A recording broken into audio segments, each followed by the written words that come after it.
Lord, you're the only one that can do it for me. We need you. Well, hello everybody. Blessings to you. Thank you so much for joining us for another Success Talk. I am Dr. Kathy Amos, and I have a very special guest with me today, Minister Jovie Williamson. Williams. Minister Jovie Williamson. And we're going to be talking to her about the Best of Mississippi Awards because she is a Mississippi Hall of Famer. We're going to be talking about her upcoming women's conference. And women, look, you don't want to miss this segment because it's going to be powerful.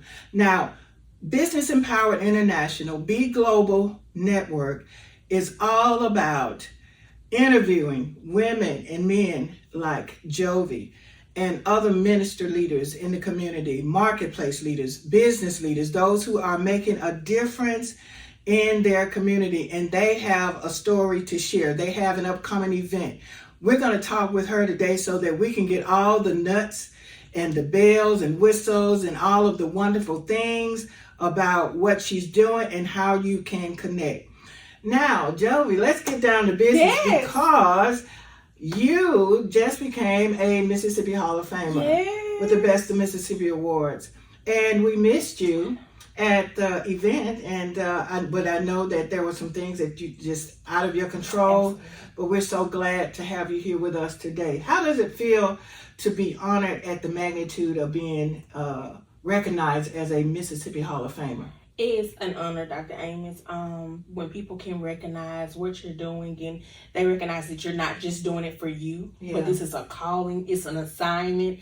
And so I am honored. Thank you to you and the Best of Mississippi Awards for thinking enough of me to honor me. It's just such an honor. That's the only word I can keep hearing, honor, because as we were talking about earlier, we've gotten away from honoring people. Yeah. We don't honor the people that we should. And so just so grateful and so blessed. One of the things that we do at the Best of Mississippi Awards is we are very intentional about honoring those through the eyes of God, first of all, but also honoring those who have done so much tremendous work and impact in their communities, but would not otherwise be recognized unless they came through the Best of Mississippi Awards. So for any of you out there that have been pining and pioneering and trailblazing in your community, and you want to receive the recognition that you so rightfully deserve, we encourage you to reach out to us. You can go to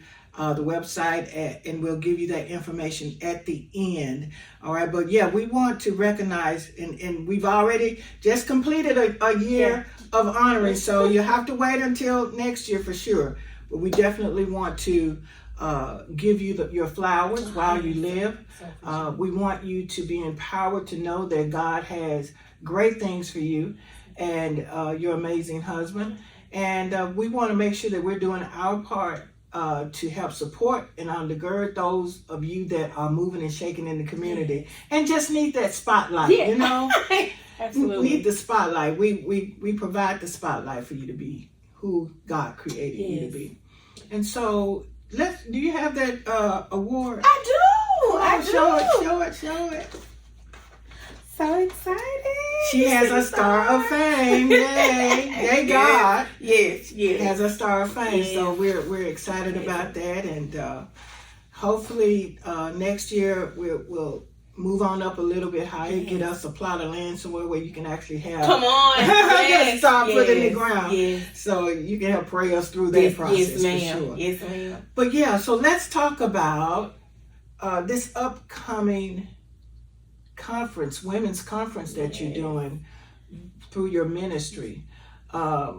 Take the bandage off. And this is a women's conference. So tell us, how did that come about? Because sometimes God gives us these revelations and names and say, okay, I want you to go forth in this. So tell us, what is the vision and the mission behind that name for that conference? It's so funny because about 2 years ago, I was literally driving down the highway. I've told this story several times, and it was just me in the car. And I'm just driving, great day, and I hear, take the bandage off. Mm. I'm like, what? Okay, nobody's hearing me. And so I thought maybe that's going to be a sermon. Maybe that's going to be something I put in a song, a line. And then the Lord started to deal with me. He said, no, it's going to be a meeting. It's going to be a summit. And so I kind of started planning, kind of didn't know what direction, but after going through some more things that I didn't even expect, God said, this is why you have to do this, because healing is so important. Yeah. And as women, all of us, but as women especially, we carry so much, we go through so much, and what we do is we sweep it under the rug and we keep going because we have so many responsibility and the obligation. And the Lord said, no, we need to stop and take the bandage off. Yeah. Of those hidden areas, of those things that we have been covering for so long, and the bandage of rejection and hurt and all that and disappointment. And so the mission for this summit is simply to allow women to gather and give them a safe space to release the hurt. Give them a safe space to release how they're feeling, giving them a safe space to talk about what they're going through. And then we're going to allow God to do the rest with the worship and the word, because the conference will start off, the summit will start off with a conversation. Sis, let's heal. And so the Lord told me, before we worship, we need to talk about it. Yeah. Let some women put it out on the table, what they're facing, what they're going through. And then once we get through that phase, then he's going to do the rest through the worship and the word. You know, Jovie, that is so good. I was sharing just maybe a week or so ago that society has taught us how to be movers and shakers, but it doesn't teach us how to heal. That's it. It teaches us how to bandage it up and keep going. And this is a season and time, you know, where I believe that God is calling us to the bed of healing. Come on. Yes, He's calling us to a place where we stop being strong for everybody else. We stop, being this person for that child and this one for this man, and, you know, all of that broken. And trying to be leaders, you know, women in leadership, bleeding while leading. Woo! You know, and so I believe that God has put a pause button in place for every woman who says, okay, God says, I want you to hit the pause button. Yes. And pause doesn't mean stop. Right. It means to just wait for just a second. That's it. That's good. Long enough. When we are at the light, we have to stop, but it's a pause because he doesn't want us to stay there at that red light for the rest of our lives. Absolutely, that's good. He wants us to stop just for a minute to allow other things, other cars to come by and take place. That's it. You know, do what they need to do, and then we proceed forward. And so, man, I could just talk. This is you all in my little notes saying. No, you're absolutely right. We have just been taught to keep going. Women have always been taught to be strong, but we've not been given the guide to how to heal. And so giving women the opportunity and the space to say, let me put this pause right here. Let me think about me right now. Yeah. Because as you just said, oftentimes we put so many other things and people before us, but this is a season where we have to take that pause and say, I need to be better for me. Yeah. Because I can't continue to bleed on my children. I can't continue to bleed on the people. We do it as leaders, as you stated. We can't keep being leaders that are bleeding. Yeah. Because we're only hurting what we should be helping. Right. And so taking this opportunity to say, hey, I don't care if you're a pastor. I don't care what your title is. If you need to take some bandages off, because we all have some bandages that we need to remove, then this is the place to do that, because we see what's happening in the world. Yeah. And so we need to be healed. Absolutely. In order to deal with what we see that's happening. So this is absolutely good. You know, Jovie, another kind of bandage that we have is bandages like Lazarus in the tomb. They wrapped him and before they put him in the grave. And so this kind of bandage is not just that little bandage that you cover up a wound, you know, for a week or so. This is the bandage that has literally put you in the grave. And so I'm just thinking about all of those women who have grave clothes on, because those types of bandages are called grave clothes. Ooh. And so you got grave clothes on from situations that have happened, years and years ago, that has literally buried you and buried your purpose and your calling, and you can't even rise up, take up your bed and walk, because you're so buried in those grave clothes, those bandages. You're wrapped up. He told Lazarus what? He says, first of all, he told them to remove the stone. That's it, remove it. Sometimes other people put the stone in the place. Yes. Because Jesus didn't do it. He didn't do it. He told them, now you move the stone. That's it. Y'all put it there. I told y'all I was coming. He said, I told you I was coming. So now move the stone. And so the very people who deemed you dead and put the stone in place and said, no more functioning here for you. No more. You won't be able to do all the things that God promised you. So we're just going to put the stone here to make sure that you don't come forth. But they had to remove that. And sometimes people, the very people who put it there, have to be the very ones that say, okay, I release you. I'm giving you, empowering you to go on and do and live your life. And then here Jesus said, Lazarus, come forth. Lazarus came forth, and he hopped out of the grave. He hopped out of the grave. And sometimes we got to come out all bandaged up. We got to come out bound, but say, I'm coming out. Yeah. It may be, we may have a problem with walking out, but if we can make a step in faith to just get there out of the tomb and live, God says, I'm going to heal you. Come on. So, I know you can say a lot about that, because God has already been dealing with you about it. Oh, that is so heavy, Dr. Amos, what you just said. So when you were talking, I was envisioning Lazarus getting up all wrapped up in that. Mm-hmm. I know that was uncomfortable. The functionality of the simple thing of just trying to move around and walk. Yeah. But the fact that, let me get up and get out of here, because this is not my designated place. And it's so funny that you're saying this, because the Lord gave me this yesterday, and I made it a post this morning. What do plants do in the dirt?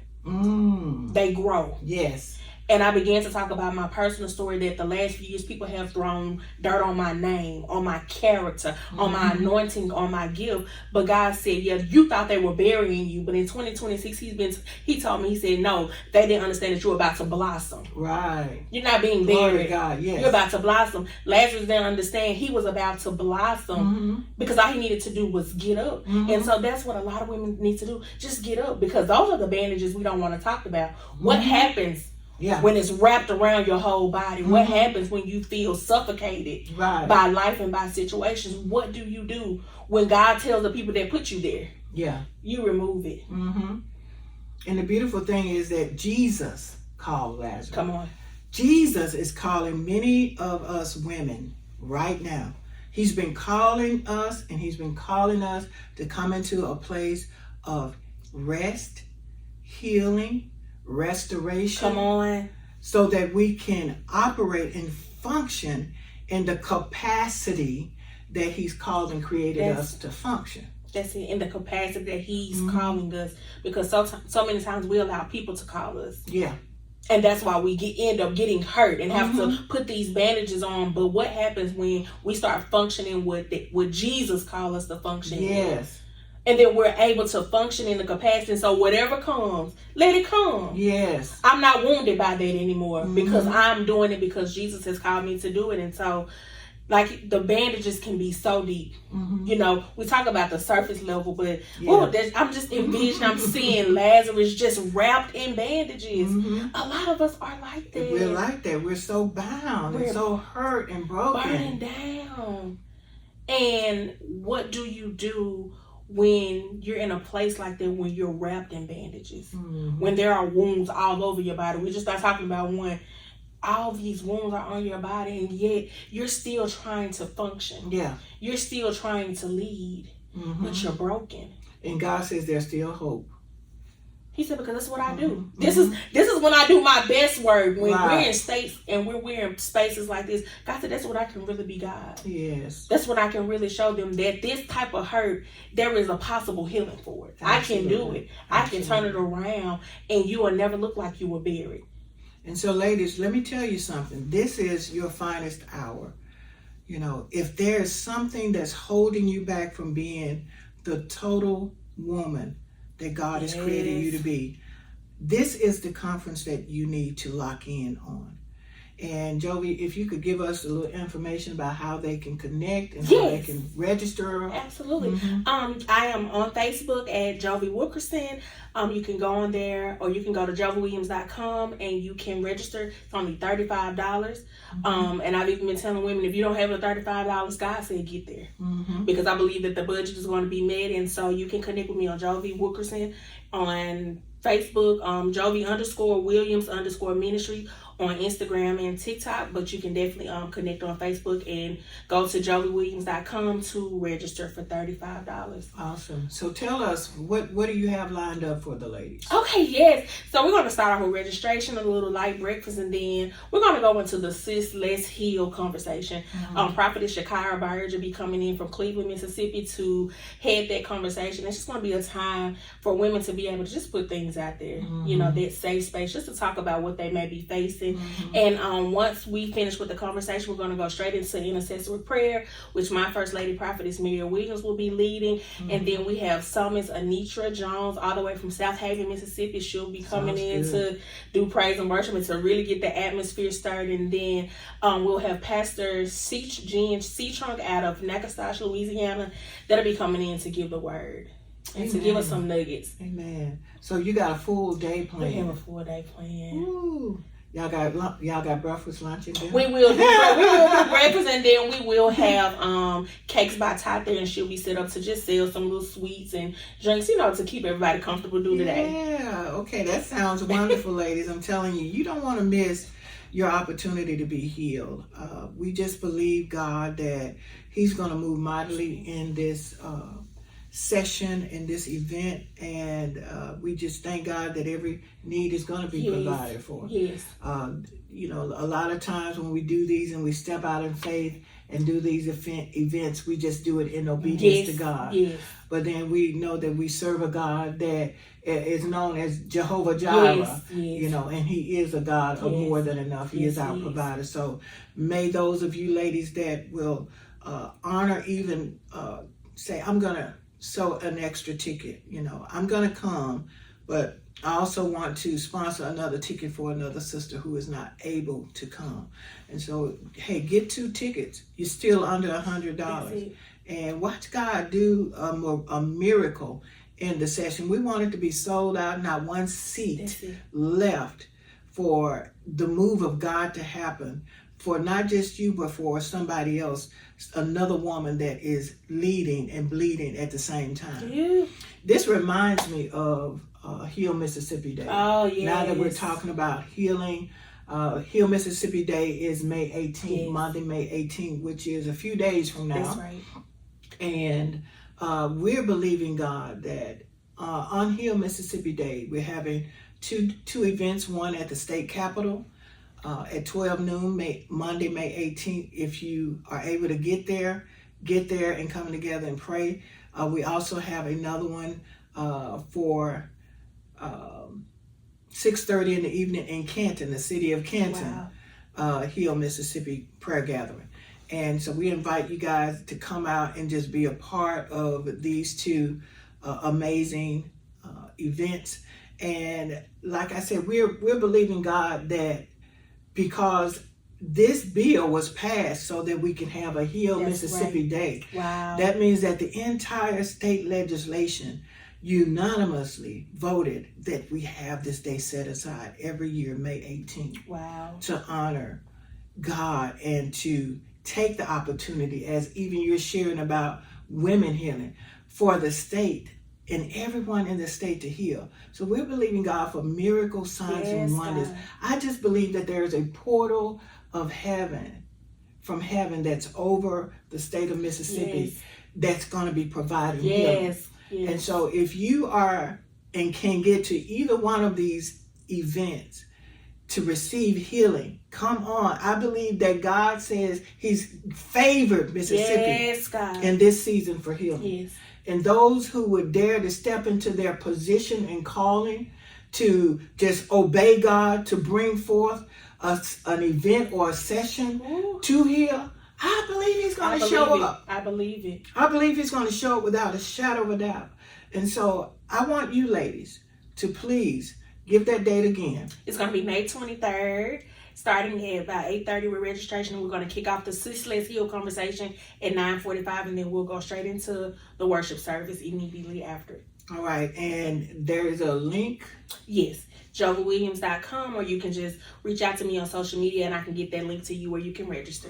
Okay, because we're going to see it, and even we're going to share it. I see it. I'm going to share it because I want to make sure that when we understand the power of healing, and we understand that, get the revelation Come on. that, okay, God really wants to heal. That's it. He doesn't just want to heal me. He wants to heal our whole state. That's it. We need to grab hold to the revelation and understanding that healing is available. Come on. And healing is for us if we desire it. Yes. But you got to want it. You got to want, racism to be healed. Yes. You got to Come on. Talk about it. All of these other things, denominational barriers to be broken down. You gotta want our politicians and legislation and all the things in government to be healed. Families, yes, and communities to be healed. You gotta want that. Want that. And if you want it, you gotta step into it by faith. That's by faith. Mm-hmm. It's time. Yeah, it's time. I don't have a lot to say because the Lord is downloading with you. But it's time. I'm so glad that the Lord is not just favoring women, but favoring Mississippi. Yes. That he's opening up this portal of healing. And I know that we're on the bottom of the totem pole for everything else. But I believe that God is about to heal Mississippi, and then he's about to raise Mississippi. And I shared this because God told me this. He said, naturally, it looks like we're on the bottom. Yeah, come on. Of the totem pole. But in his eyes, and this is why it's so important for us to see outwardly in our state the way God sees it. Yes. Because you can see all the negativity, you can see the stats, the statistics that's out there, you can see the things that are happening on the news, but they're happening everywhere. Yes. But best believe that God has we're on his heart. Yes. We're on his mind. And for him to choose us to have our own day of healing. The National Day of Prayer just passed. Mm-hmm. And we typically participate in that every year. But then God says, I'm appointing a day just for Mississippi. And so we've got to get a greater understanding about the heart of the Father for where we are. Yes. And if we can start loving our state the way he loves us, come on, then we can love one another the way we need to. That is so good. The Lord is so kind to Mississippi. As you said, it looks like we're on the bottom of the totem pole when it comes to everything. Mm-hmm. But I see the greatness here. Mm-hmm. I see the great leaders here. And that's why I feel like he's affording us this another day, a special day of healing, because he's going to do something. I'm saying the word of the Lord say, the first shall be last. Mm-hmm. People have counted Mississippi out, have looked down on Mississippi, but he's about to raise Mississippi up. Oh, yeah. And people are going to be coming here because it's going to be some of the best leaders here, teachers here, some of the best people here. So I'm excited what the Lord is getting ready to do because healing has taken a long time to hit this land, but it's here now, Dr. Amos. And it's possible. And I think he's going to do it. He's going to do it. It's possible when we desire it. That's it. And so I believe that where 2 or 3 are gathered, where there's a faithful remnant, God says, I can do miracles, signs, and wonders. I want to show up in the marketplace like never before. Yes, so I believe that this is the time and season for us to let him do what he desires to do. Yes. So the whole world can see that Mississippi is not just the last, but in God's eyes, they're going to see that Mississippi is first. Mm-hmm. And that's what I'm excited to see, because I've been born and raised here my whole life, and you have opportunities to go elsewhere, but God has not released me to go home. Right. I know, because it seems like nothing good comes out of here. You know, nothing good comes out of Mississippi, but the Lord has not released me to go anywhere else, because I believe that we're going to see the good. Oh yeah, because we're good. Because we Look, good. I'm in Mississippi. Come on. Hold up. Let me Some of the best of the best. Come on. I'm good. I'm good. Yes. And you're good. Yes. And so there is a lot of good Yes. that is in Mississippi. We just have to celebrate that God has given us that's good. Exactly. And then we can learn how to honor and celebrate who God honors and celebrates. Man, that's a change within itself. That's why we're taking the bandages off. Mm-hmm. Because when you start taking the bandages, you can see. Mm-hmm. You can see the good. You know, a lot of people are missing it, but we're going to get them bandages off so people can really see the good and what God is getting ready to do for the state of Mississippi. Amen. All right, guys. Look, this is we're going to wrap up this session of another success talk. And Jovie has given us all of this wonderful information. We're going to put it to good use. And we're going to be at that conference on May 23rd. We're going to be there with bells and whistles on. Those of you that, look, get out there, get in that place. We're going to share the information on the tail end, and I want you to join us. Join us at the state capitol in Jackson, Mississippi, on High Street, 400 High Street. I think that's the name of the street. And then at the House of Aura. Some of you call it Aura's Closet Boutique. We're going to be there as well. We're going to be celebrating and praying and interceding from that end as well. Thank you guys so much for joining us, and we will see you next time here on Success Talk.